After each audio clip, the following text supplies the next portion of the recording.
listen, never in my life associated the word boring with baseball. We know what's up.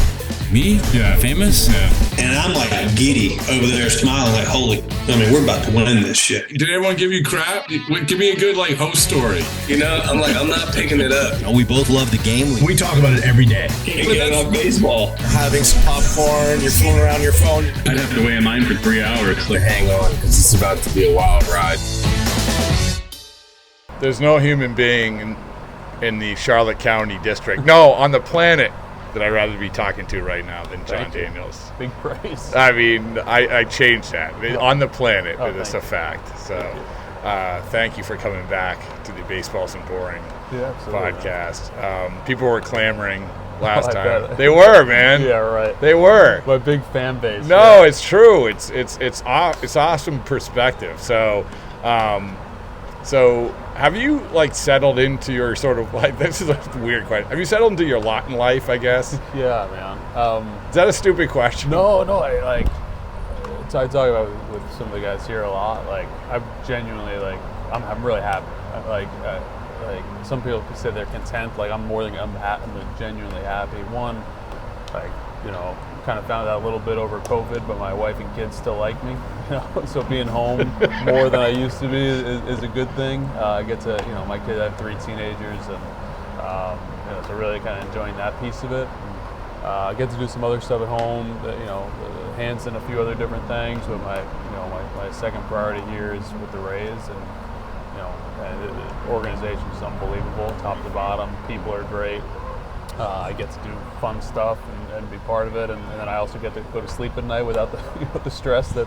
You're the assistant basketball coach, man. Yeah, exactly. Man. That's what I coach high school basketball, and my assistant was an older guy. He's like, "This is great. I can go out the back door." Yeah. And I'm not saying that you have to do that. Obviously, no. But it's. I mean, I give my opinion, and then they're going to make decisions based on what they want to do, and I get to full part of it. But I always used to joke with we all do, right? The special assistant or senior advisor. I'm like, it sounds like a great gig. They are, in fact, great gigs. Yeah. I can confirm. I hit the guys yesterday. At the end of the day yesterday, hey, do you guys feel sufficiently senior advised today?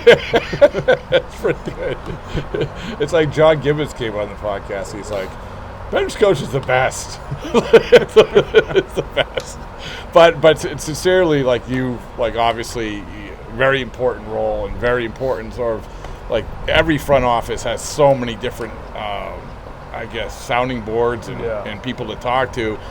I guess one question I have is sort of going to the Rays, and last time you were on you had been with the Rays, but now that you've been with the Rays a little bit longer, do you feel like you're sort of immersed and understand even more than you did maybe even a year ago or a year and a half ago or 2 years ago, the Rays the way they want to do things? I think so. Yeah. I don't think I'm anywhere close to fully understand. I'm 2+ years in and definitely have a better grasp on it. Just the kind of our systems and how we evaluate players, how we make decisions, the questions we ask, things like that. I still got a ways to go. I mean, it's a very.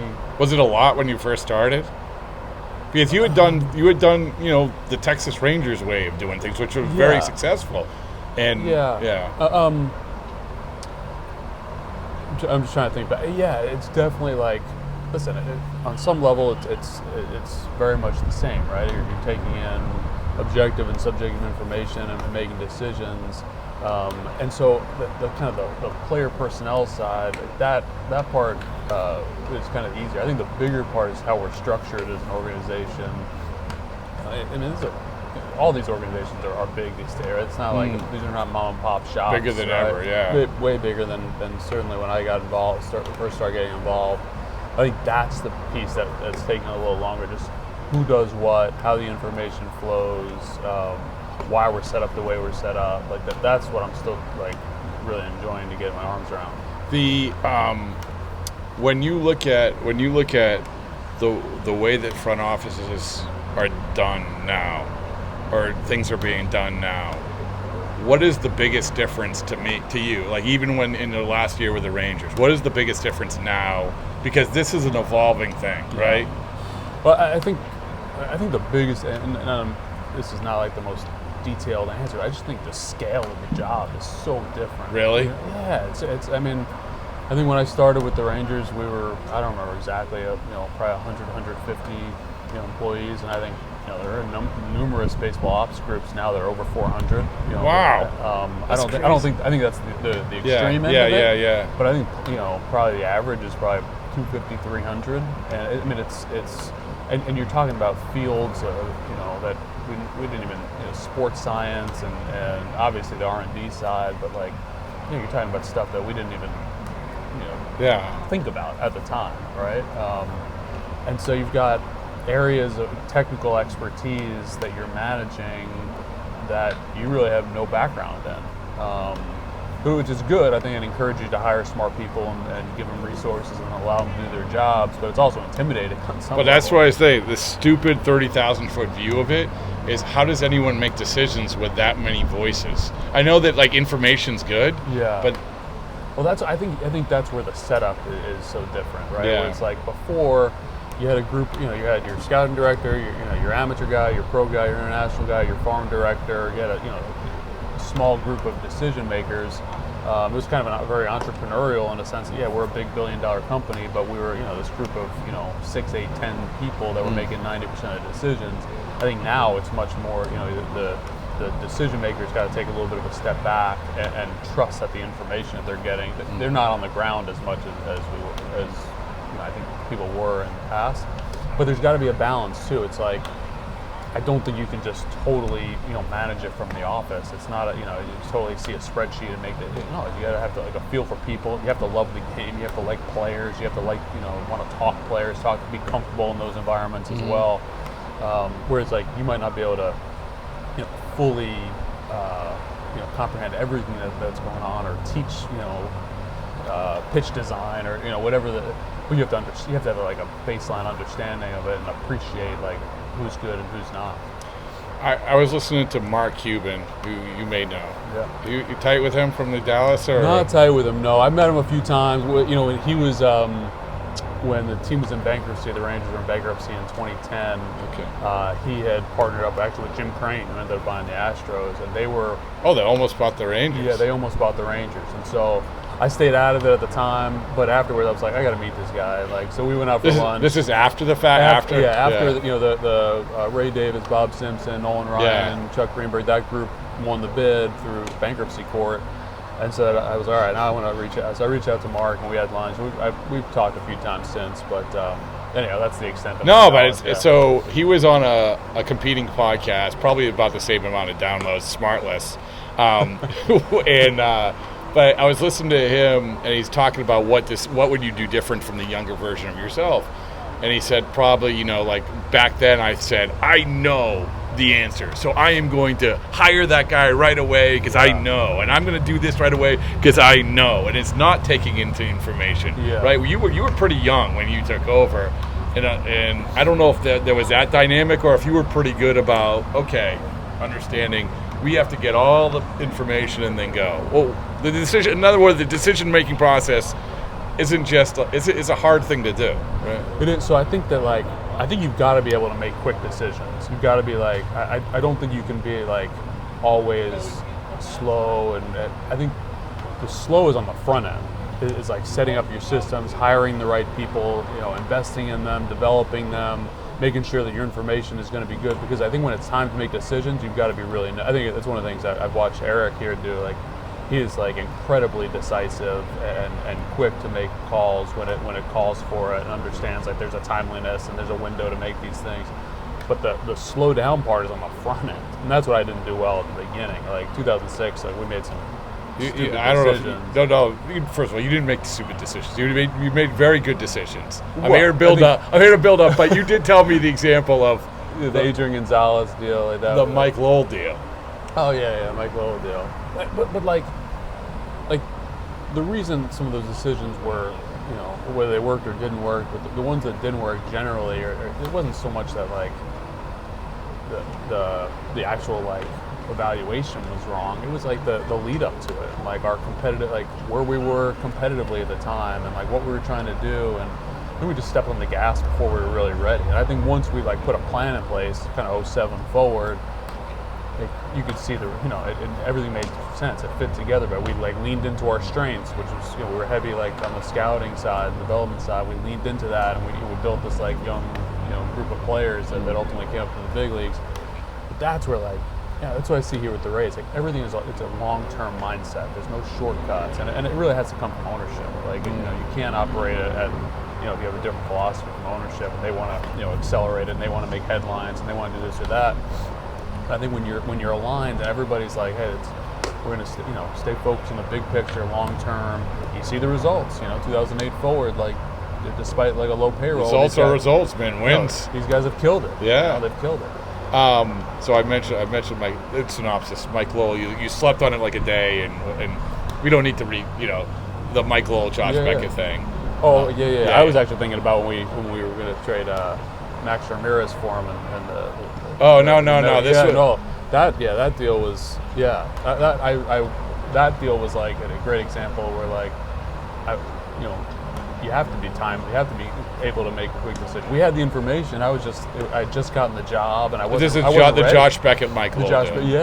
Michael Hill and Larry Beinfest presented a deal to us.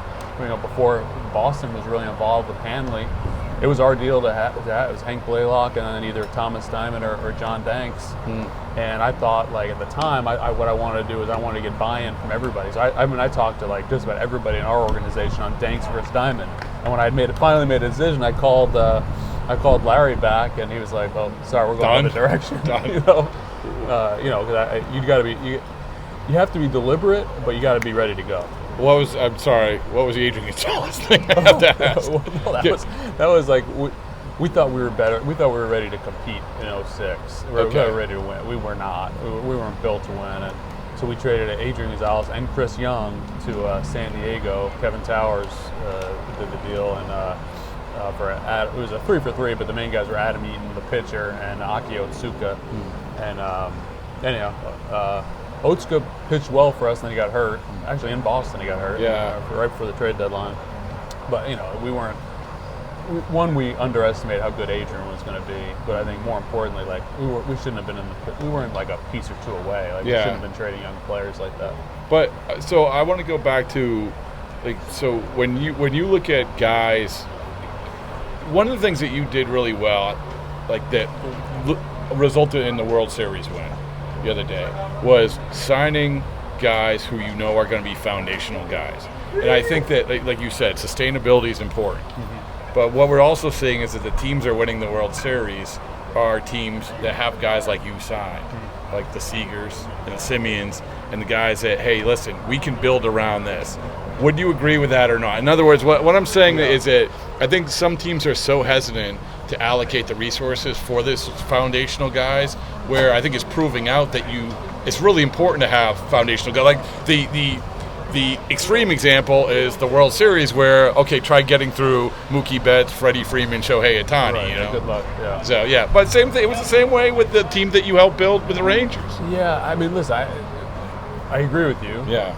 The obvious, the caveat is like if you make the wrong bet, it's crippling, right? Yeah. We come up with like a dozen examples in every sport where like you bet heavy on and whether it's injury or performance, or you miss on the evaluation or makeup, whatever the fit, like it's there's huge reward, there's huge risk. You got to get it right, but I think a lot of times you'll see like whether industry insiders or media or fans that kind of speculate on which teams might be in the mix for this great young free agent. It's like I always think like maybe the timing's not perfect. Maybe we're a year or so away, but like most teams should. A great player fits. And it's but to your point, and conviction in identifying that guy. It's about it's conviction, the evaluation, the fit, right? And so. Anyhow, I do agree. I think that like those players have, and whether they're homegrown, whether they're free agent, but like there's real value in like stability and having that like what you're going to get out of this player for X number of years, and having like just some continuity in the foundation of the club. The thing that I love when people say worry about, and JP Ricciardi had said this when he was way back with Billy Beane, and other people have said it. worry more about what you're getting than what you're giving up. And I know that's an easy way to look at it, right? But I do feel like maybe, and please, if you disagree with me, tell me I'm full of hooey. But I do feel like in this day and age of decision makers, there's not enough of that. There's worrying too much about what you're giving up instead of what you're getting, because it's going to get all these deals are going to get uncomfortable. You just got to be willing to get uncomfortable. You know what I'm saying? Yeah, I'm kind of mixed on that. Yeah. 'Cause I think like, you know, that's great. So you trade Adrian Gonzalez, and, you know, and he has a 15-year career, and is like, you know, it's 400 home runs, whatever he does. Like, listen, at the end of the day, like, you can move anybody, you know, on some level.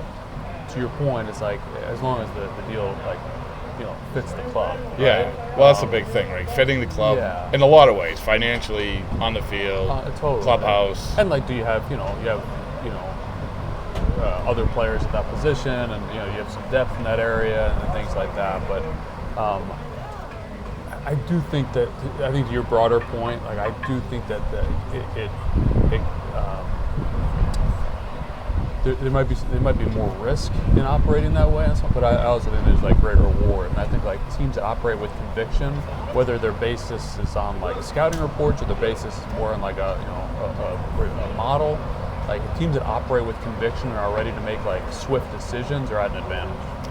Do you think that, I know that you always valued personality in clubhouses, because I know, because we talked over the time about guys. Do you think that that's being valued? Like, everyone will say they do, but do you think it's being valued enough? I don't know. I mean, I like, there were times where I look back and I'm like, probably like didn't value it enough, you know. But I think some of our like most trying times, the most like, you know, challenging situations, the fact that we had stable leadership and it was annoying.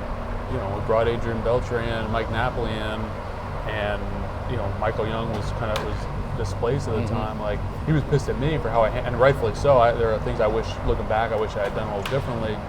But he was such a strong leader and was so well respected in the clubhouse that when he welcomed Adrian and when he welcomed Nap in, you know, it kind of set the tone for everybody. And so I think like when you have guys that put the team first, that are selfless, even when, you know, that's an extreme example, when you know, he was personally affected by these decisions, and it just created that's why we were good. You know, 'cause I think that just set the tone for everything. And so, they're absolutely, you know, to get through 162, like, that's the thing. It's like, we can talk about, you need good players. Yeah. But baseball's different in that way. It's like, here, get through 162. Like, you know, I've been witnessing the last couple of days what Bregman's been doing in a week. Yeah. You know, to young players, the talent stuff that they tell. I just think it's so important.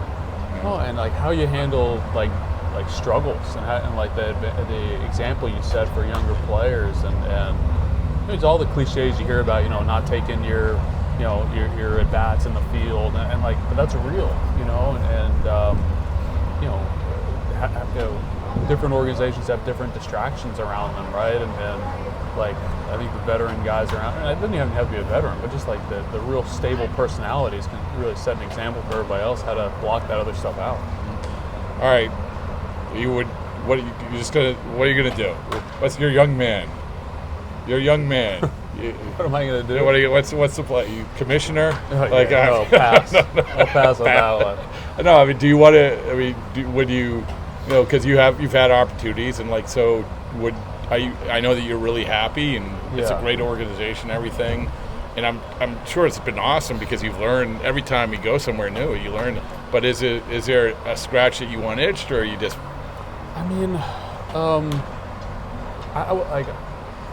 and this isn't just like, I'm genuinely happy.